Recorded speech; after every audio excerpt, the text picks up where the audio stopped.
Hi, third graders. This is lesson 11 in The Wind in the Willows, and it is The Further Adventures of Toad Part 2. So, we're going to hear more about Mr. Toad and what happens to him. Some words that you're going to see as we read. You will see the word deprive.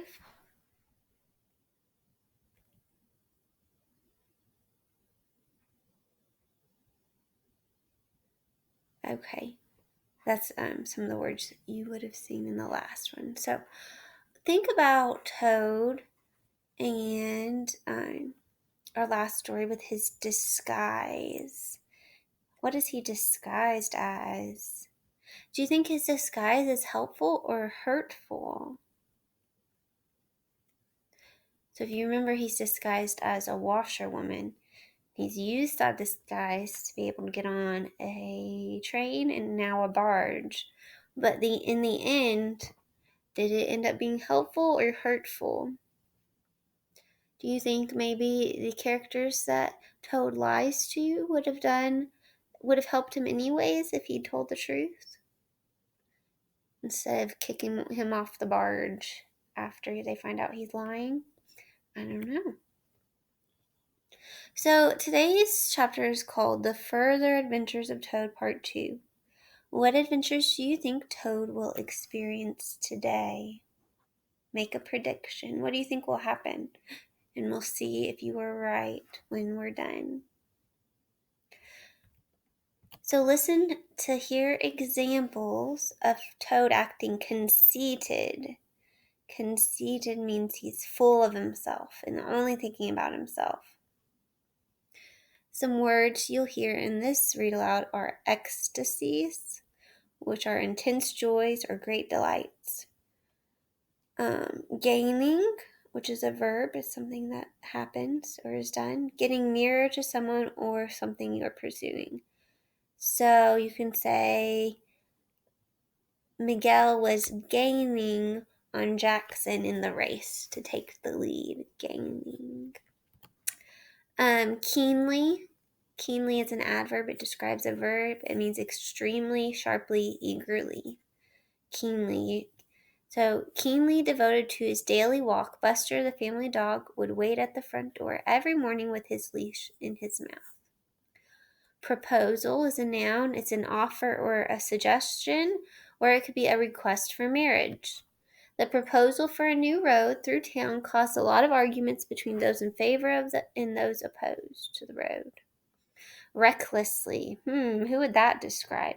It describes a verb. It's how something is done, so something could be done recklessly, carelessly, unconcerned about the consequences or results of an action. Sounds like Mr. Toad to me. And then the word spirit, which is the noun, the character of a person, the way someone feels or thinks, positive attitude. All right.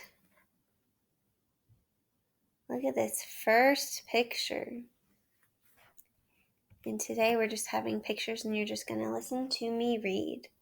Toad had traveled some miles, his horse and he was feeling drowsy in the hot sunshine when the horse stopped and began to nibble the grass, and Toad, waking up, just saved himself from falling off. He looked about him and found he was on a wide common.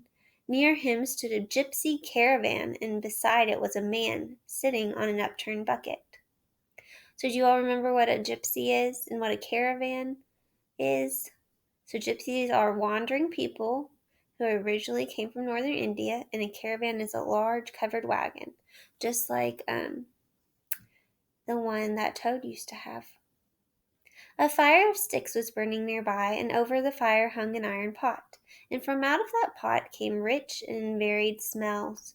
Toad was hungry. He looked the gypsy over carefully, wondering whether it would be easier to fight him or persuade him.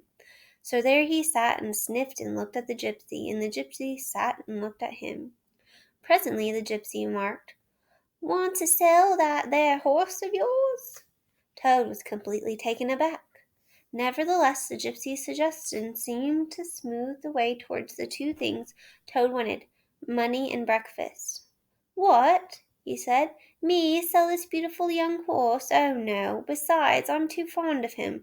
All the same, how much might you be willing to offer me? The gypsy looked the horse over. Shilling a leg, he said briefly, and turned away. So a shilling is a British coin. So how many shillings is the gypsy offering? That'd be 4 shillings, right? Because he has 4 legs. A shilling a leg, cried Toad. If you please, I must take a little time to work that out. He climbed down off his horse and did sums on his fingers, and at last he said, A shilling a leg? Why, that comes to exactly 4 shillings. That is simply not enough. Well, said the gypsy, I'll tell you what I will do. I'll take it to 5 shillings, and that's more than the animal's worth. Then Toad sat and pondered. He was keenly aware that he was hungry and penniless. At last he said firmly, Look here, you give me 6 shillings and 6 pence and as much breakfast as I can eat. In return, I will hand over my horse. Do you think that's what that horse is worth? Poor horse.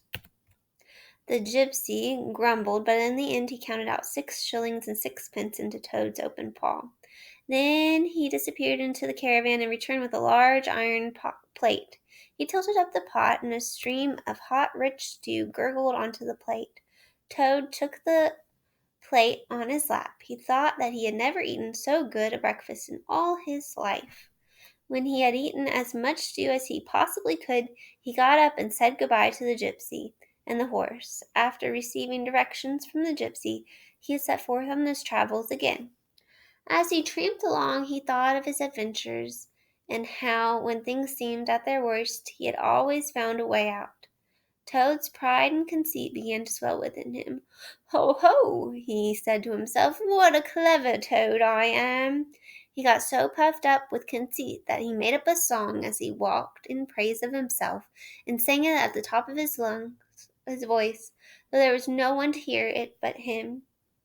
The world has held great heroes, as history books have showed, but never a name so good down to fame compared with that of Toad. The clever men of Oxford know all that there is to be knowed, but they know none of them know one half as much as intelligent Mr. Toad. The animal sat in the ark and cried, the tears in torrent flowed. Who was it said there's land ahead, encouraging Mr. Toad? The army all saluted as they marched along the road. Was it the king or president? No, it was Mr. Toad. He sang as he walked and got more inflated every minute, but his pride was shortly to have a severe fall. Have you ever heard the saying, pride goes before a fall? What do you think is going to happen?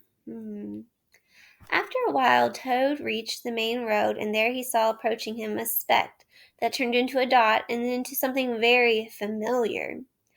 This is the life again, said the excited Toad. I will hail my brothers of the wheel, and they will give me a lift. He stepped confidently out into the road, when suddenly he became very pale. His knees shook, and he collapsed, and well he might, for the approaching car was the very one he had previously stolen. He sank down in a miserable heap in the road, murmuring to himself, It's all over. The motor car drew slowly nearer, till at last he heard it stop just short of him. 2 gentlemen got out and walked round the heap lying in the road, and one of them said, Oh dear, here's a poor old thing, a washerwoman apparently, who has fainted in the road. Let us take her to the nearest village. They tenderly lifted Toad into the motor car and proceeded on their way. When Toad heard them talk so kindly, he cautiously opened first one eye and then the other. Look, said one of the gentlemen, she is better already. How do you feel now, ma'am? Thank you kindly, sir, said Toad in a feeble voice. I'm feeling a great deal better. Now, don't try to talk, said the gentleman. I won't, said Toad. I was only thinking if I might sit on the front seat there beside the driver, where I could get the fresh air full in my face, I should soon be all right again. "What a sensible woman," said the gentleman. "Of course you shall." So they helped Toad into the front seat beside the driver. Uh-oh. Toad was now almost himself again. He sat up and tried to beat down the old cravings that rose up and took possession of him. What do you think he's craving to do? Ooh. "It is fate," he said to himself. "Why struggle?" And he turned to the driver at his side. "Please, sir," he said, "would you kindly let me try and drive the car? I should like to be able to tell my friends that I have had the privilege." The driver laughed at the proposal so heartily that the gentleman inquired what the matter was. When he heard, he said to Toad's delight, "I like your spirit. Let's have a try." Toad scrambled into the seat vacated by the driver, took the steering wheel in his hands, listened with affected humility to the instructions, and set the car in motion. The gentlemen behind applauded, and Toad heard them saying, "Fancy a washerwoman driving a car as well as that the first time." Toad went a little faster. He heard the gentleman call out warningly, "Be careful, washerwoman," and this annoyed him and he became angry. The driver tried to interfere, but the Toad made the car speed even faster. "Washerwoman, indeed!" he shouted recklessly. "I am the Toad who always escapes. Sit still, and you shall know what driving really is." With a cry of horror, the whole party rose and flung themselves on him. "Seize him!" they cried. Oh no! Alas! They should have remembered to stop the motor car before attempting to seize Toad. With a turn of the wheel, the Toad sent the motor car crashing through a hedge. One mighty bound, and the wheel of the car were churning up the thick mud of a horse pond. Toad found himself flying through the air. He eventually landed on his back in the soft grass of a meadow. Sitting up, he could just see the motor car in the pond. The gentleman and the driver were floundering in the water. He picked himself up and set off running across country as hard as he could. He ran till he was breathless and weary and had to go at a slower pace. When he had recovered his breath, he began to laugh. "Ho, ho!" he cried, in ecstasies of self-admiration. "Toad, as usual, comes out on the top." Then he burst into song again. A slight noise at a distance behind him made him turn his head and look. Oh, horror! About 2 fields off, the chauffeur, or driver, and 2 large policemen were visible, running towards him. Toad sprang to his feet and pelted away again. "Oh my!" he gasped as he ran. "What a fool I am! What a conceited numpty!" So numpty is the Scottish word for idiot or fool. So remember that Kenneth Graham, the author of The Wind in the Willows, was born in Scotland, the northern part of the UK. And British English is very close to Scottish English. Toad glanced back and saw that they were gaining on him, and he ran desperately. He did his best, but his legs were short. Ceasing to heed where he was going, he struggled on wildly, when suddenly the earth failed under his feet. The Toad grasped at the air, and splash! He found himself head over ears in deep water. He had run straight into the river. Uh-oh. Toad rose to the surface and tried to grasp the reeds, but the stream was so strong that it tore them out of his hand. "Oh my!" gasped poor Toad. "If I ever steal a motor car again!" Then down he went and came up spluttering. Presently he saw that he was approaching a big dark hole in the bank, just above his head. As the stream bore him past it, he reached up with a hand and caught hold of an edge. Then slowly he drew himself up out of the water till he was able to rest his elbows on the edge of the hole.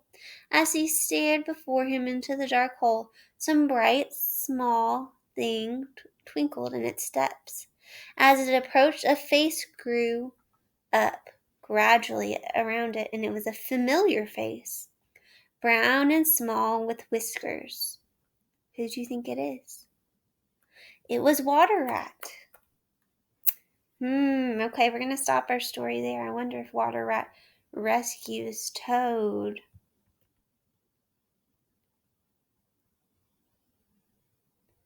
What were the men's perspective when Toad took over the motor car? So what did the men know? What was their perspective of what was going on? If you think about it, right? They thought that Toad was a washerwoman, so they thought they were helping a washerwoman and letting her drive their car, right? They didn't know that it was Toad. They wouldn't have had that perspective of knowing it was Toad. Think about Rat's character traits. Do you think Rat will let bygones be bygones? Or is Toad too much of a rotten apple? Okay, so think of who Rat is and what he's known for, what themes he shows us, and what character traits he has. How would you describe Rat? And do you remember what let bygones be bygones? Just let the past be the past, right?